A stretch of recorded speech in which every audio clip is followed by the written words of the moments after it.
It's my feel-good breakfast show.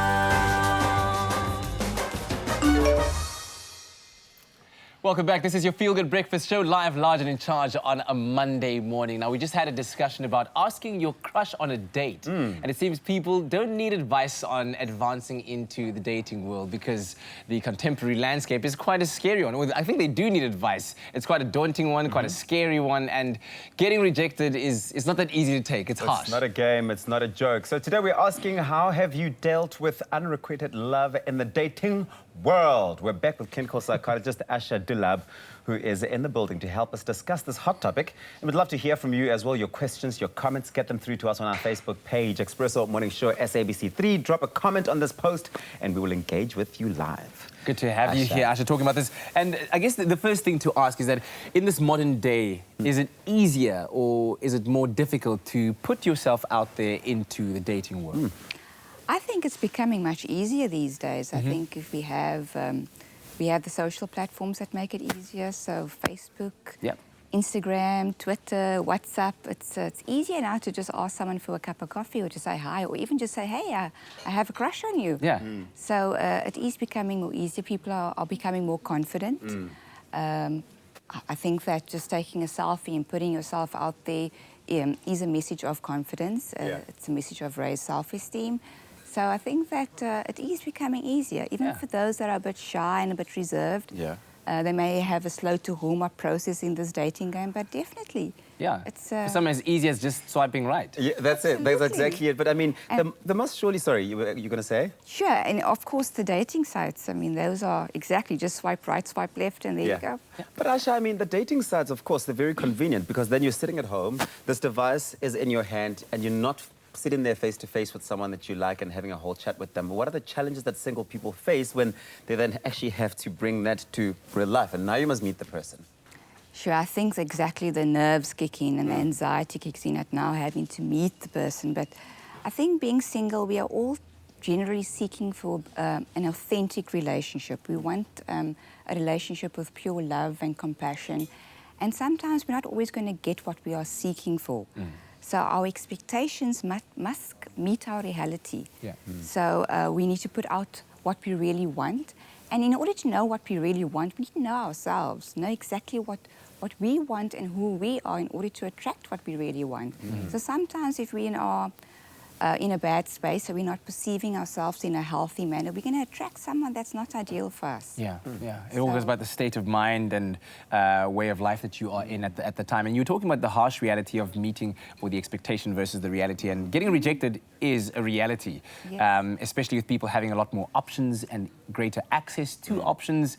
They tend to be a lot more pickier, you know what I mean? So what effect psychologically does it have on someone who is constantly rejected?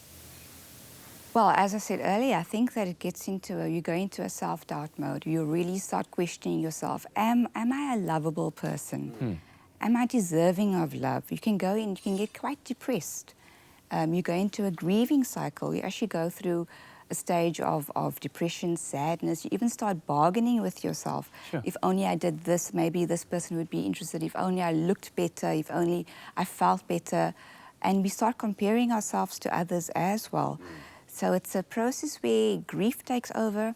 Remember that we experience emotions at an extreme. So in order to experience the depth of love, you also have to embrace the depth of pain and sadness and depression.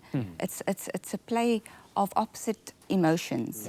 And we need to be open to both those emotions. So often we want to experience life as bliss, and we're not willing to embrace the other side of the emotion, which is sometimes rejection, sometimes pain, sometimes a feeling of sorrow, of grief. So be prepared for those emotional ups and downs. And it also sounds to me like it all starts with an understanding of yourself and an appreciation of yourself before you're able to put yourself out there, so that whatever outcome, a date or a crush or putting your foot forward to meet someone sort of delivers, you're okay with, because you have a level of understanding of yourself before you go in. Is that true? Yes, I think that you need to know yourself, and don't take it personally when someone rejects you. Don't make someone else's opinion gospel. It's just their opinion about you. It's not that that's the truth. So we all have we all know what we really want, and we just need to be clear and go out and be completely open and honest. Go out there, be adventurous, keep it light, keep it fun. Just go and have an authentic, honest conversation. Tell your crush, hey man, this is the way I feel about you. Yeah. Thank you very much enjoy for the that, moment. Asha. We're going to keep you here for a little while longer. And the question we're asking is, have you dealt with unrequited love in the dating world? We'd love to hear from you and your questions and your comments. Please feed those through to us, and they'll be answered by clinical psychologist Asha Dullabh here. Head on over to our Facebook page, drop a comment on the post. Also, let us know, what have been your experiences in the dating world, some of the challenges that you have faced, and hopefully we can answer some of those questions for you. It's my feel-good breakfast show.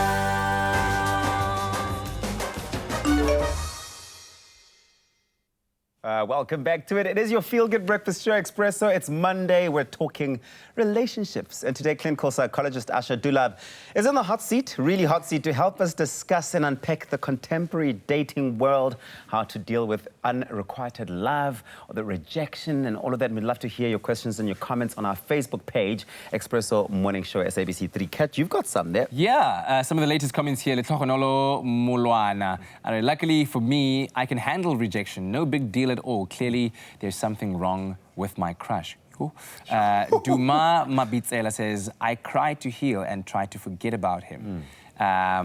Let's take one here from Clayton, who said, when someone has a crush on you and you don't feel the same way, how should they deal with it? So should you deal with, and how should you deal with it as well when it is your time? And I guess, that's a very important kind of thing to talk about, because there are two sides to the coin. When that unrequited love comes your way, you are either the rejectee or the rejector. And I think a lot of times people think that the person who rejects gets off scot-free and is like, it's cool, I just got to say no. But does that person carry something with them as well? Yes, I feel that some of them feel guilt, they Yeah. feel bad. They Especially feel, in a friendship context, right? Yes, If it happens there. I think that we most of us live in a script of be nice. So we want to be nice to people. We don't want to hurt other people's feelings. So we usually put other people's feelings before ours. So we are very much the rejector is it's a struggle for them as well. It's not an easy experience where they can just reject and say no. In fact, saying no is actually a big thing. We need to actually say no more than saying yes. In life, we say yes far too much. So saying no is a huge step. It's not an easy thing to say no. So one is being very honest and truthful. And let's face it, who wants to be with someone that doesn't want to be with you? Yeah. But also, the trick with saying yes because you're trying to be nice and not really genuinely feeling that for the person that's asking you out, then can end some really good friendships and relationships. So how do you get back once, let's say, you've either rejected someone or you said yes because you were trying to be nice and see where it could go and then it didn't quite go there? How do you get back to that balanced, stable friendship space? I think we need to first allow some time and distance between the two parties. I think it's healthy.